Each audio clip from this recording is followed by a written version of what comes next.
গভীর বঙ্গোপসাগর থেকে এই ইলিশ মাছ ধরে ঘাটে এসেছে জেলেরা মাছ বিক্রি করে এখন তাদের খাওয়ার মাছ ভাগ করা হচ্ছে, ভাগে ভাগে রাখা হচ্ছে। হলো তাদের মাছ, প্রতিজনেই এভাবে 22 জন ভাগী, প্রতিজনে ইলিশ মাছ এবং বৈটা মাছ।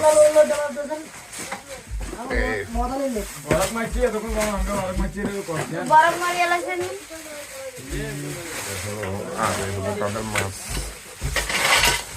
এগুলো বিক্রি হবে আগামীকাল সকালে। আর ইলিশ মাছ বিক্রি করে দিছে ইলিশ মাছ। আর এগুলো সামুদ্রিক কই।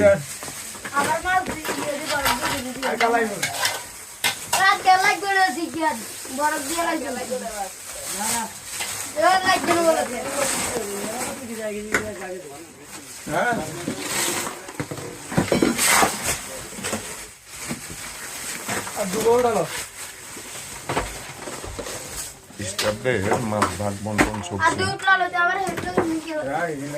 হলো তাদের মাছগুলো ধরে যে তারা মাছগুলো রাখে সে সিস্টেম।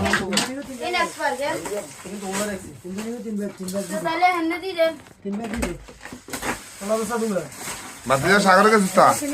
তুই গেছিস তা সাগরে? হ্যাঁ, মাথা ধরে না? হ্যাঁ।